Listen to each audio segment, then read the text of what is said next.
Hello everyone, lecture number 29 देखेंगे Asian to modern history में। ठीक है, आमिर खुसरो से स्टार्ट करेंगे आज हम। तो स्टार्ट करते हैं। हाँ जी, तो यहाँ पे हम देखते हैं आमिर खुसरो के बारे में।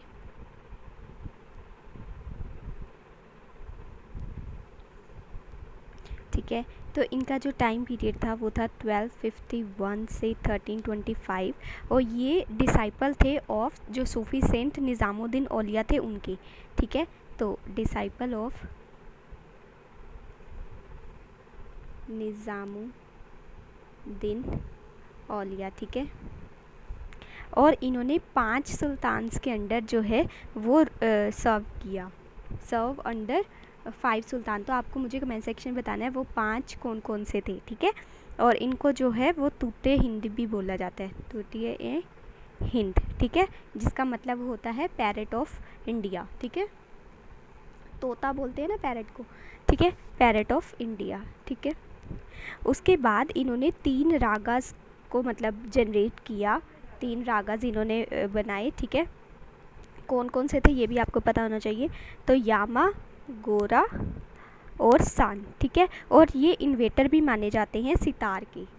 तो इन्होंने मतलब इन्वेंटर माने जाते हैं सितार के। तो इन्वेंटर ऑफ सितार इन्होंने ईजाद किया था उसका। ठीक है, और क्वाली स्टाइल में ये मतलब ज़्यादा गाया करते थे। तो क्वाली स्टाइल जो था इनके द्वारा पैट्रोनाइज किया गया। ठीक है, तो आगे देखते हैं, लिखते हैं पैट्रोनाइज्ड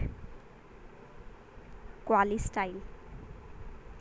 ठीक, उसके बाद ये माना जाता है कि ये फर्स्ट पोएट थे उर्दू में लिखने वाले। ठीक है, तो फर्स्ट उर्दू पोएट माना जाता है इनको, आमिर खुसरो को। ठीक है, उसके बाद ये थोड़ी सी स्टोरी है इनके बारे में कि जब अलाउद्दीन खिलजी की डेथ हो गई तो इनके जो छोटे बेटे हैं उनको थ्रोन पे बिठा दिया गया। लेकिन उसके मतलब आमिर खुसरो के छोटे बेटे को जब थ्रोन पे बिठाया तो उसको मार दिया गया बाय द हिंदू जो लोग थे। ठीक है, और कन्वर्ट कर दिया खुरासिन को to sit on the throne. He is accused of violating the laws of Islam. ऐसा माना जाता था कि उसने मतलब इस आमिर खुसरो के बेटे ने इस्लाम के जो रूल्स हैं उनका पालन नहीं किया था, इसीलिए उसको मारा गया। और लॉज ऑफ इस्लाम जो है उनका खंडन करने की वजह से उसको किल कर दिया गया। He was killed by the Ghazi Malik. ऐसा माना जाता है कि गाजी मलिक का हाथ था उसको मारने में। And this is the end of the Khilji dynasty. Khilji dynasty का इससे एंड हो जाता है। और एक बात आपको बहुत ध्यान रखनी है कि आमिर खुसरो ने जो है वो डिस्कवरी ऑफ अमेरिका को डिस्क्राइब किया है। ये काफ़ी इंपॉर्टेंट क्वेश्चन है, ये आया भी हुआ है।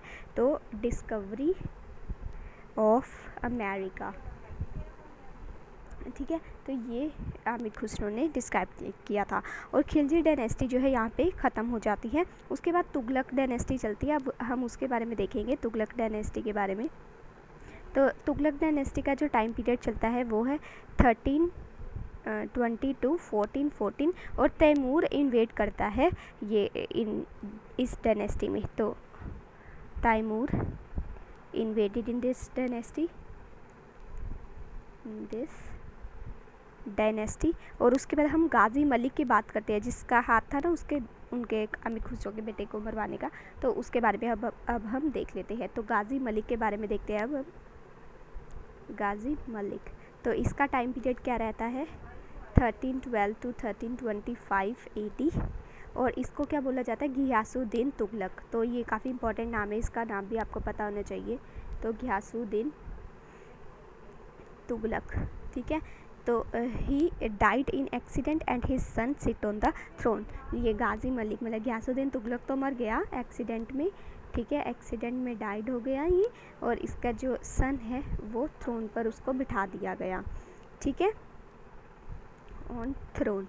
ठीक है, it believes Ghiyas made tomb for him to live in the Daulatabad, जो कि महाराष्ट्र में था। तो घियास ने टॉम बनाया फॉर हिम मतलब इसके बेटे के लिए, टू लिव इन दौलताबाद, जो कि महाराष्ट्र में था। ठीक है, उसके बाद हम बात करते हैं मोहम्मद बिन तुगलक की। ठीक है, क्योंकि तुगलक डायनेस्टी चल रही है हमारे पास। तो अब हम बात कर लेते हैं मोहम्मद बिन तुगलक, और इसका जो टाइम पीरियड है वो है 1325 to 51 AD, और इसको जैना भी बोला जाता है, ठीक है, नोन एज जैना। और इससे काफ़ी सारे एक्सपेरिमेंट्स भी किए थे, वो भी बताऊंगी क्या क्या किए थे, जिसमें ये फेल भी हो गया था। पढ़ा लिखा अनपढ़ भी बोला जाता है उसी की वजह से इसको। तो मैनी एक्सपेरिमेंट्स ही परफॉर्म्ड, और ग्रेट आइडियाज़ देता रहता था लेकिन इम्प्लीमेंट नहीं करता था कभी भी। So gave great ideas but not implemented them, ठीक है। और डीपली रीड करता था रिलीजन और फिलोसफी को, इसका मतलब रिलीजन एंड फिलोसफी में इसका काफ़ी मतलब इंटरेस्ट था, ठीक है, फिलोसफी। और एक बात और, ये ओपन माइंडेड था, very important point, it is open minded था, लेकिन पीपल जो थे वो इसको लाइक नहीं करते थे, क्योंकि इसके आइडियाज़ मतलब देता तो था लेकिन फ्रूटफुल नहीं होते थे, ठीक है। तो हिज आइडियाज़ जो थे वो नॉट सो मच फ्रूटफुल, इसलिए लोग इसको पसंद नहीं करते थे, ठीक है। अब हम बात कर लेते हैं इसके और कुछ पॉइंट्स के बारे में, कि he gave high offices to the people based on their merit.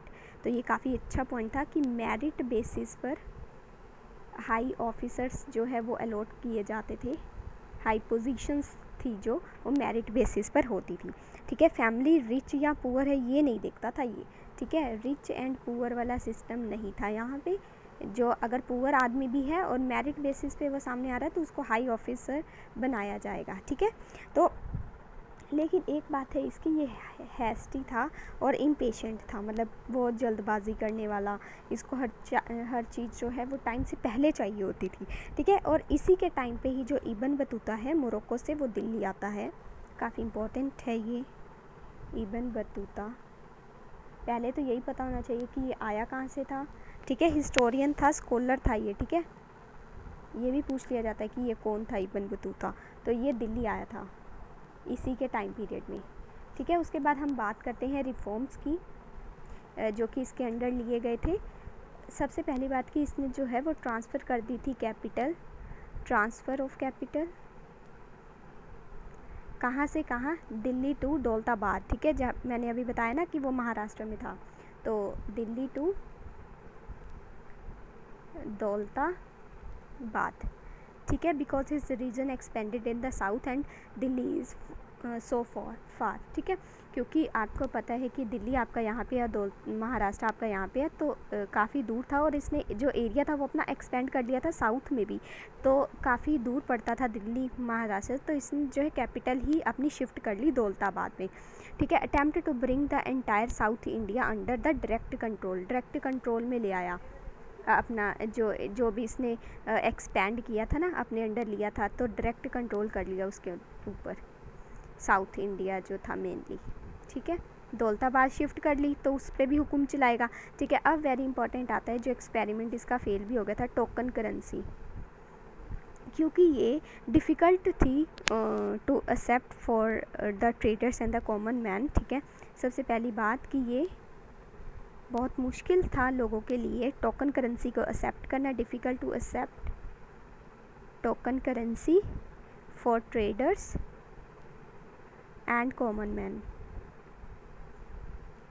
ठीक है। और people forging and new coins and devalued in the markets, मतलब वो नकली कॉइन्स बनाने लगे लोग, जो है वो नकली कॉइन बनाने लगे, और जो नए कॉइन्स थे और जो मतलब इसके द्वारा बनाए गए थे उसकी जो वैल्यू थी वो डी वैल्यू हो गई, और लोग जो है वो खुद ही कॉइन बना कर, मतलब नकली बना कर बेचने लगे, तो इसकी वजह से मार्केट पर बहुत जो है वो इफ़ेक्ट पड़ा, मार्केट जो है एक तरह से डिटीरियोरेट हो गई, ठीक है। उसके बाद Kublai Khan of the China already successfully experimented with the token currency S, अगर आपसे पूछा जाए क्या टोकन करेंसी जो है वो तुगलक डायनेस्टी में जो है वो ये लेके आया था मोहम्मद बिन तुगलक, नहीं, इसका आंसर ये है कि कुबलाई खान जो था चाइना से, वो पहले लेके आया था टोकन करेंसी, ठीक है। उसने मतलब एक्सपेरिमेंट कर रखा था इसके साथ, ठीक है। लेकिन मैंने जैसे कि बताया, इसके कोई भी मोहम्मद बिन तुगलक के कोई भी एक्सपेरिमेंट सक्सेसफुल नहीं होते थे, तो ये टोकन करेंसी वाला भी फेल हो गया था इसका, ठीक है। उसके बाद एग्रीकल्चर रिफॉर्म देख लेते हैं कि इसने क्या क्या करवाए। एग्रीकल्चर रिफॉर्म्स, इसने क्या किया रिफॉर्म्स में कि reduce the headman in the village to the ordinary cultivators. तो रिड्यूस कर दिए headmans, reduce headman in village में हेडमैन्स को रिड्यूस कर दिया टू ऑर्डिनरी कल्टीवेटर्स।